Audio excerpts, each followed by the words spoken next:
Are you ready to stop the self-sabotage and create the life you desire? Well, in order for that to happen, you need to break free from the bad beliefs that are holding your success hostage. You need to optimize the stress by turning it into extra energy for success. And those hurtful habits?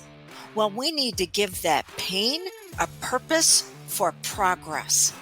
Welcome to Stop the Self-Sabotage and Create the Life You Desire podcast. Tabetha, who is this for today? This is for business owners and entrepreneurs of businesses that have about 10 to 250 employees. Typically, it's people who feel like their business is running them and they are just overwhelmed because the people are not on the same page. They don't have enough control. There's not enough profit. They're not, feels like nothing's working, or they may feel like they're hitting the ceiling. Ooh, yeah. And that'll cause a headache when we keep running into that ceiling. Absolutely. Okay. What's the one big takeaway you want for them? I want to remind everybody the reason that they started their business. Most business owners and entrepreneurs started their business because they wanted to own and run a business, and they've ended up in this place where they feel like their business is owning and running them. And so my personal belief is that the way that we do this is by having a process and to ensure that you're being intentional and making sure that you're running your business and that it's not running you. Yeah, so many times we can go into business thinking, oh, I'm going to work half days. And then we realized a half day is 12 hours. It's not what we thought it was going to be. Okay, so that's what Tabetha is going to be sharing with you today. I am showcasing her for you today because I feel that she is a woman in a leadership platform wanting to get this message out that your business has meaning, that you're here to make the world a better place, but in order to do that, you've got to be better in it. And she's going to share with you that process to remind you of how to be intentional in moving forward. But first, I want to let you know why you should listen to her. She has a lot of background in understanding where you are right now. Her first venture as being an entrepreneur left her frustrated and burnt out. Oh, let's all raise our hands on that one. But she knew that there had to be a better way. She didn't just stay in those bad habits that were holding her back. And so this led her to the first of many certifications where she could work with leadership teams for process and change management. And because of that, those businesses 10 times their revenue. She then said, okay, well, I'm going to move into consulting. And she co-founded a platform prior to the one that she's going to be sharing with you right now. And the differences that she was able to help others realize went beyond profound. It was a proven process, one that's repeatable. And that's what we need to do to be able to reduce our level of effort. So here we are, more than 15 businesses later, and those businesses are in a variety of industries where she helps you get down to the execution with your leadership team by being open, honest, and healthy, because you'll never get what it is that you're doing out into the marketplace if you're constantly having to put out those fires that's happening within what you wanted to give birth to, your baby, which is your business. But in order to do that, you need to know how to move forward in a way that you can get your business out into the marketplace where it can make money, it makes the world a better place, but it showcases your brilliance and those of your team all at the same time. Okay, Tabetha, Take it away.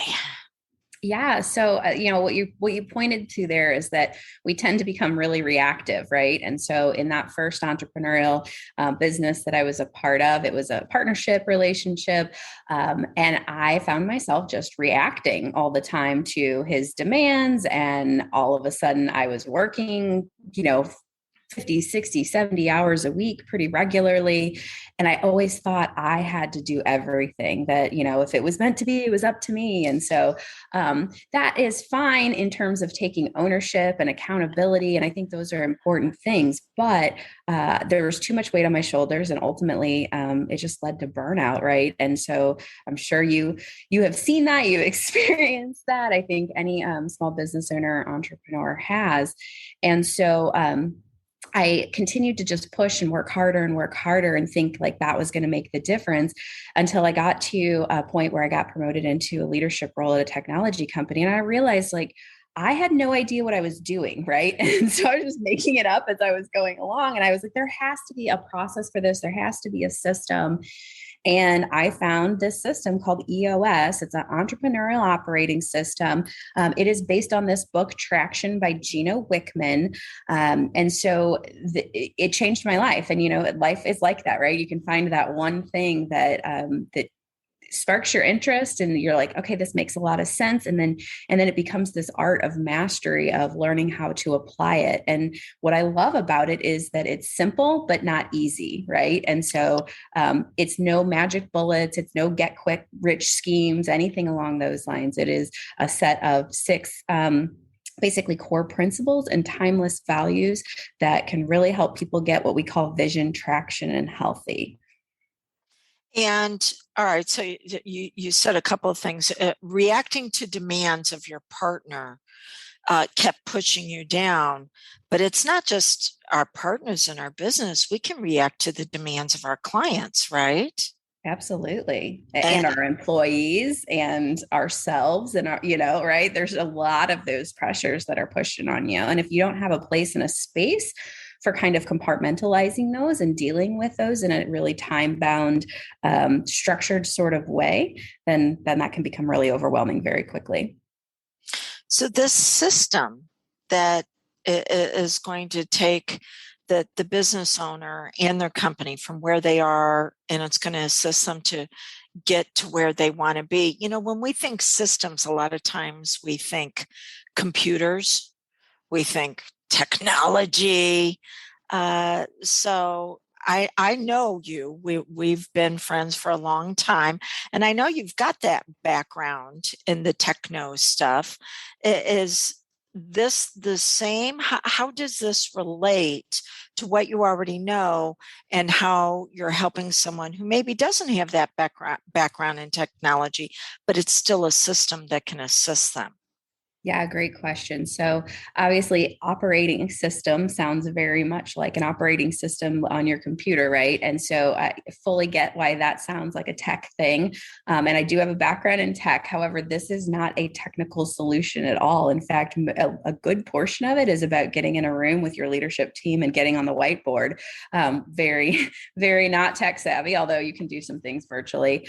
But it really is, it's a structured model and a system, right? And so it basically says that there are 6 key components or 6 areas that in any business you really need to think about and focus on. And so the first one is really vision casting, right? And so there are 8 questions that you can answer about your organization, about where you're going. What is that purpose? What's your intent in the world? Why did you start this? How are you going to make an impact? And so you start off by getting all of those questions answered, and then you want to make sure that they're shared by everyone in your organization. And so that's where like my change management comes in very, very closely for me there. And then you also have to make sure the next pillar is really that you have the right people in place. And so a lot of times, once you've set your vision, you're setting your trajectory, your culture, and you need to make sure you have people that align with that culture. But it's not enough just to have people that have the same values as you. They have to be in the role that is the right seat for them so that they have the right skills and abilities, right, in order to help you achieve that goal. And so that is where really the foundation of a lot of this comes into play, is making sure that you have the right people in the right seats. And then from there, we move over to the data component. And this is really about having a scorecard. Business is a game, guys. Like there is, there are actions that we take, there are results that we expect, and we need to measure those. Now it's different for every business, right? So you get to customize and create your own scorecard. But then even more so than that, you need to take the emotion a lot of times out of your decision-making process. And so having that scorecard really helps you detach emotionally from what it feels like. And then the other piece of really using data is looking at each individual within the organization. Do they have a measurable? And I think this one is so important because I don't know about you, but I was born and raised and went through all of college and everything, right? And nobody ever taught me that like you went to work for a purpose other than to make money, right? Mm-hmm. Yeah. Right. And that's how you keep track. Right. And so like if you have a number, whatever that number is, it's number of happy customers, number of, amount of revenue you bring in, number of widgets you make that day, whatever your number is, when you have an understanding of how that rolls up and then it helps in accomplishing that bigger vision, you have more accountability, you have more buy-in because you have purpose in your life now, right? You're not just going to work because you need to make a widget so that you can make $15 an hour. And so that data component and making sure that each person in your organization has a measurable is just revolutionary for a lot of companies. And so those are what we call the top 3 of the 6 key components. And what happens when you get all 3 of those in place is that all sorts of little issues start to bubble up because now you're really looking at things. You know who's accountable for what. And this is like unheard of in some companies, right? Like everybody says they want clarity and they want accountability but they don't really know what they're supposed to do. They don't know if they're doing a good job or not. I think that's where a lot of like the stress and anxiety in people's lives comes from. And so when we get those top 3 really solid, then all these issues come up. And so you need to have a way to deal with issues. And so this system has something called the issues list. Very, very simple. But it's a set place that you're going to go and you're going to just make a list of all of your issues.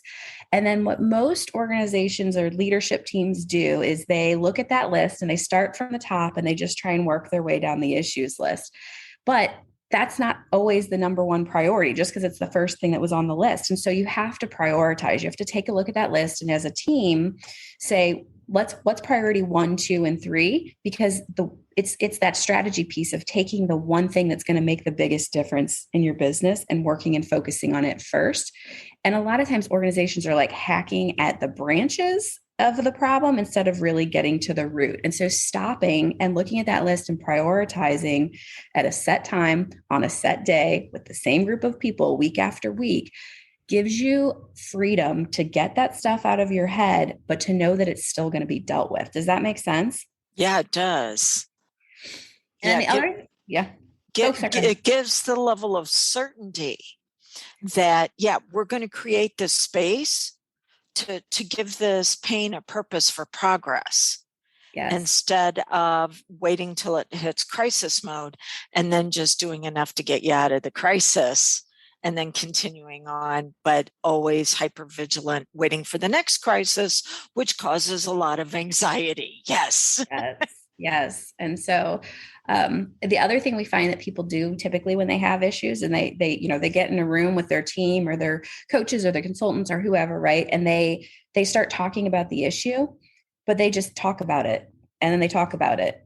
And then they talk about it some more. And then they talk. And so I'm sure there's some soothing or something psychologically that's really going on there, but it doesn't actually solve anything. So there's a system called IDS, which is you identify the root cause, then you discuss it, and then you solve it, which means you have to move to action. And so I know you're very familiar with this because you do it with me sometimes and say, all right, it's time to, you've been talking about this same thing for 3 weeks. What are you going to do about it? So the next one is really about process. So once you have the clarity and people know what they're supposed to do, your organization only has a handful of key processes, right? So you probably have an HR process, you have a sales and marketing process, you have a few operational processes, you have some sort of an accounting, and then some sort of a customer service process typically. And so we need to get those documented, and not at like a super detailed level, but at least at the 20% level, so that 80% of the work, people know what to do, right? So at least at that highest level, at least get it documented and start making sure that it's being followed by all, because the other reason that you have issues is that people aren't doing things the same way. And so clients want that emotional and psychological safety of knowing every time I show up, what is it gonna look like? What's it gonna feel like? What's it gonna taste like? What's it gonna smell and sound like? All of those sorts of things. And so that's where process really comes in and helps, but it has to be followed by all. So again, we come back to sort of that change management piece. And the very last step is really about getting traction. And that's about taking your vision and bringing it down to traction. And that's where you get the accountability and the discipline. And that is, there's two tools that we use for that. One is called Rocks, and the other one is what we call an L10 meeting. And so I'm not sure if you're familiar, but Stephen Covey really popularized the concept of rocks. And it's basically, imagine that you have this glass cylinder, and you have rocks, and you have gravel, and you have sand, and you have water. Well, if you put the water in and then the rocks and then the sand, the water overflows. If you start with the rocks, which are the biggest, most important things that need to get done in your business in the next 90 days, and you put those in your container first, then you can fill the gravel around it, then you can put the sand, then you can put the water, and then everything fits. And so traction is really about working in a 90-day cycle, which, again, I'm sure you can speak to the psychology behind that and why that works. If you want to share with us why is that so important about 90 days? That's how long it takes for an identity upgrade. And that's what you're doing, is you're asking this business owner, as well as her team or his, because I know that you work with some phenomenal women in business and some really smart men too. But you're asking all of them to upgrade into more of their strengths, talents, and abilities. And so that actually takes 13 weeks. It takes 1 quarter, but you have to have a system to follow, which is what you're giving everyone. You have to have a system so that the powerful part of the mind that's known as the subconscious, that runs all of the habits and patterns, and success or failure is simply repeated habit and pattern. You have to have a system so the subconscious always knows what's next. Because if it doesn't know what's next, it'll go back to what it's familiar with, which is the anxiety, which is the overwhelm, and continually reacting to demands, keeping everybody in crisis. So that's what you're doing, is you're upgrading them over that 3 months. Okay. Absolutely. And so they say vision without traction is hallucination.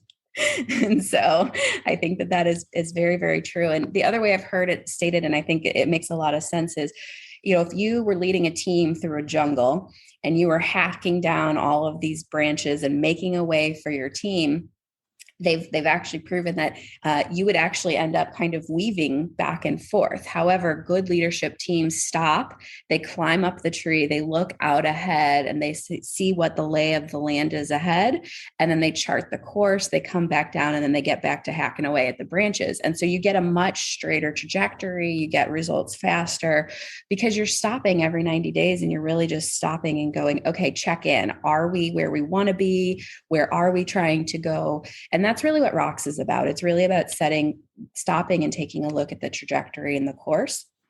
And then the meetings that go along with the traction component are weekly meetings. They start on time, they end on time. Woo, what a revolutionary concept. Again, You're creating that trust, right? You're letting people know that there's a time and a space, there's a container, and we're going to honor your time, and we're going to start on time, and we're going to end on time. And then they follow a common pattern. So we always open with a positive. We always report on our scorecard, and it's just it's on track or it's not on track. Anything that isn't on track moves down to the issues list. And then the bulk of the meeting every week is just dealing with those issues. So again, now you have a system and a process for knowing when and how and where we're going to talk about and deal with issues. And so I have a client who just started implementing the L10 meetings, and was like life changing because he wasn't being interrupted all the time anymore, right? Things weren't dropping through the cracks the way that they were before. And he could not believe how much proactive thought and energy his leadership team was bringing to the table. And he just wasn't aware of it because he was so busy off, taking care of customers and dealing with problems and all the things that he had to do every day. So those are the 6 key components and the tools that go along with them. And so it takes a while to learn this. I have so many entrepreneurs that I deal with that say, I am not a systems person. And that is okay, because this isn't like I expect you to get up every morning and spend an hour doing this new thing that's really hard for you. It's really structured as a process that takes into account adult learning. And so we start off with what's called a 90-minute meeting. It gets everybody on the same page. It explains all the tools. And then we will go into a focus day. And that's really where we talk about hitting the ceiling. We develop and customize your accountability chart for you, help you set your rocks for the first. We do about 60 days for the first time because you're just learning it. We start getting you set up on learning how to do that L10 meeting pulse. And we establish what those scorecard metrics are for you. Then you as an organization start to apply that. 30 days later, we come back together and we do the vision building, which is answering those 8 questions about what are your core values, your core focus, your 10-year target, your marketing strategy, your 3-year picture, your 1-year plan.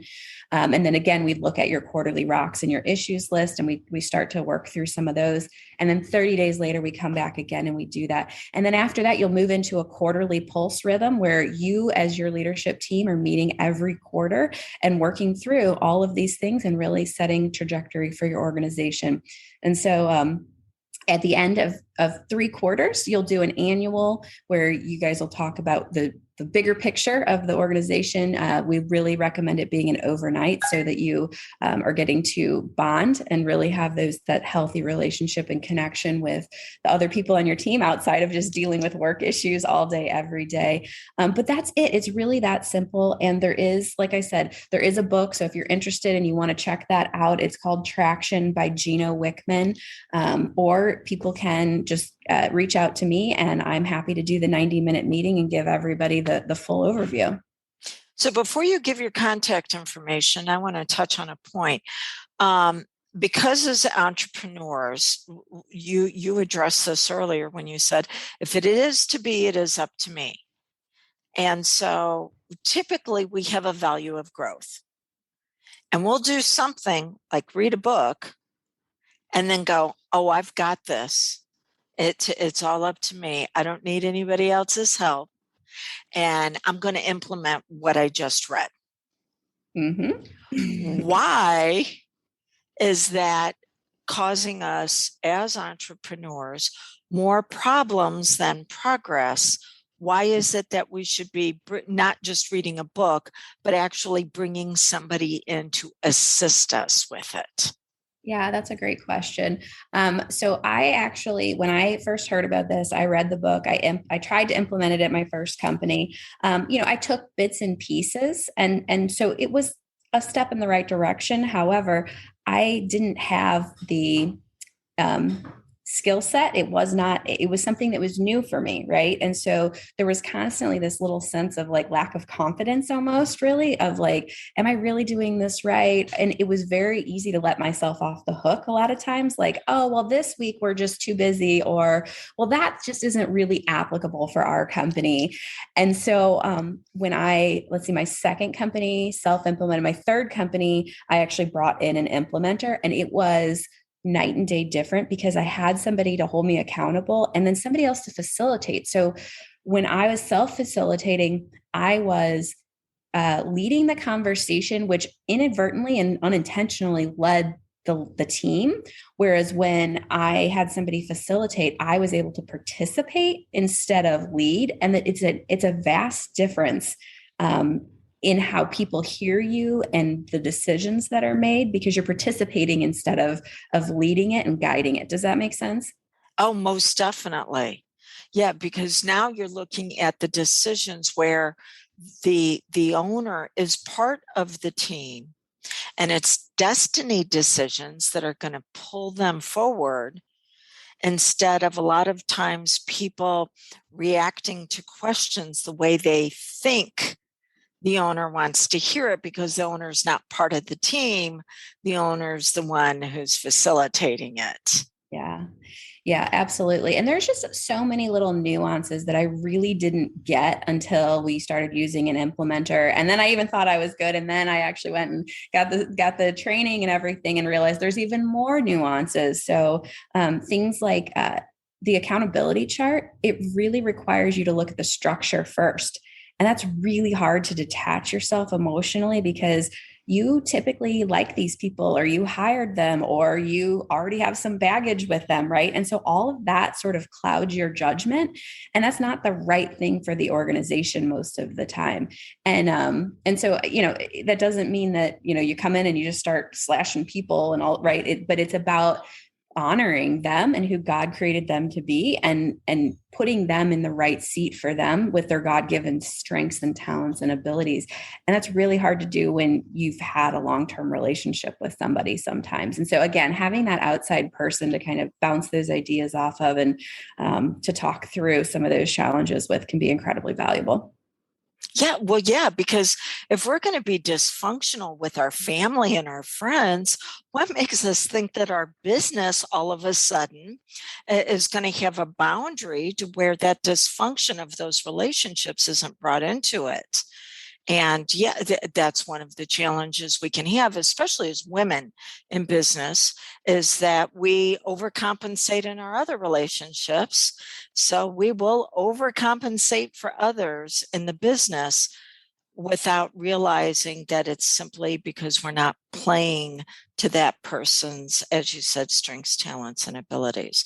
So before I ask you any more questions, how can someone reach out to you if they want to take you up, at least explore if they should have this 90-minute meeting with you or not? What's the next step? Absolutely. So there's a website. We have a website. It's eosworldwide.com/Tabetha Sheaver. And I encourage you to just go out there. There are some free resources that are available, so you can just starting to learn more. There's an organizational assessment that you can rank your team on how they're doing in each of these 6 areas. That's very informative and helpful. You can get the first chapter of the book for free out there. And then of course you can, if you're interested, you can schedule a time to do a 90-minute meeting with me. And what kind of results are you passionate about getting for your clients? So at the end of the day, what I want is for you to get what you want out of the business. And that's different for a lot of people. We've had some people who say, I'm really just trying to increase revenue, or I'm trying to increase profit. And there is story after story after story of where that has absolutely been the case. There are 11,900 companies at this point that have utilized this system, and many, many, many that have said 300% growth, 500% growth, year over year for multiple years in a row. But I think more than that, for me, it's the people who say that they want to make an impact in the world, and that they really want to impact their employees and their own families. And so I really, while I love the increased profit and the increased growth and all that, I really think that I am most jazzed when I see people who are now spending time with their families, and who aren't getting divorced, and who are taking care of their employees, because to me, that is the impact that we get to make as being business owners, is that I'm employing somebody, but that allows them to be a functioning member of the society, and that improves the community. And so if that's the role that I get to play, that's generally when I'm the happiest. But that has, the company has to be thriving. It's, no margin, no mission. And what were you always like this? I mean, as a kid, was it always, oh my gosh, let me make a space for others to be wonderful in their life? Was it always looking for what's the next step or what's the system? What in your background called you into this? Yeah, so I think this is a hilarious question because if you ask my mom, especially any of my parents, anybody that knew me when I was a kid, I am the creative, right? Hot mess. Like the room was right. And like, I remember my mom giving me a book on how to clean my room. And it was a process where you started on the left and you put everything on the bed and then you went around. And that was like my first intro into process. And at the time, I'm like, I'm not a process person, but I am constantly looking for ways to improve things. So, like, even when I make coffee in the morning, I'm always like, what if I move the coffee pot over here? What if I move the cups over here? What if I pre-made the water? Right. And so I think I've always had that, how do I improve things, which may be a little bit of an engineering mind, but I certainly don't think of myself as a process person, which is hilarious because I own a process company and I teach process to people. And I only share that because I think it's important that people dismiss and they say, oh, I'm not that way, or I can't follow a process, because most of the time we've made processes way too complex, right? It's a 37 steps. You have to have a checklist. You have to get a book out. You have to, and that's not really what this is. It's literally 6 categories. It's taking a regular meeting. It's not complex. And so I would say I am not a process person, but I am a improvement and simplicity person. And this model fits all those boxes for me. Because we can hear a lot from entrepreneurs that, oh, don't give me a process, because they're afraid that they're going to be tied down to it and they're going to lose their freedom. But the fact is that they're missing that foundation of that pattern that they can fall back on. That's what's actually stealing away their freedom. And they have to figure it out every single time something shows up, instead of going back and going, wait, I've got somebody who can assist me with this. And that there's that process that allows me to be creative, because things are dealt with and I can move on instead of going from crisis to crisis. Yep. And I think that's the difference of stepping back and working on your business instead of in your business. You can't fix a system that you're part of. And so that's, at the beginning, I said, I want you to own your business and not let your business own you. And that's what it is, about stepping outside of that box and working on your business instead of in your business, but doing it in a really intentional way. And to your point, then you get to be creative, then you get freedom, then you get all those things that you thought you started the business for. Right. Instead of having to give yourself up for the business, now the business adds a dimension to your life. Absolutely. Okay. So remind us again, the one thing that you wanted us to take away from today. That I want you to step out of working in your business just briefly, just long enough to see that you own your business. And by taking control and putting a process in place, that's going to give you the freedom to get everything that you ever wanted out of your business and out of your life. And that's how you're going to make an impact in this world. So it's the impact as well as the income, both of them put together. Okay. And one more time, how are they connecting with you? eosworldwide.com/Tabetha Sheaver. Tabetha is with an E, Tabetha. And then how do you spell the last name? Sheaver, SHEA, V as in Victor, ER. And they can go there, they can see about having a conversation with you about the 90-minute meeting, but then there's also resources you said that they're going to have access to, correct? Yes, absolutely. So there's the organizational checkup. So one of the things that I failed to mention is, so these 6 key components, we're not looking for you to be at 100%. We're looking at you for you to be at about 80%. Right now, most organizations are functioning at about 20%, and they're succeeding despite themselves, right? And so if you take that organizational checkup, please don't feel bad if you're, coming in at that 40, 50, 60 mark. That is not uncommon at all, but our goal is really to get you to 80% strong in all 6 key components. So that would go back to why their business owns them.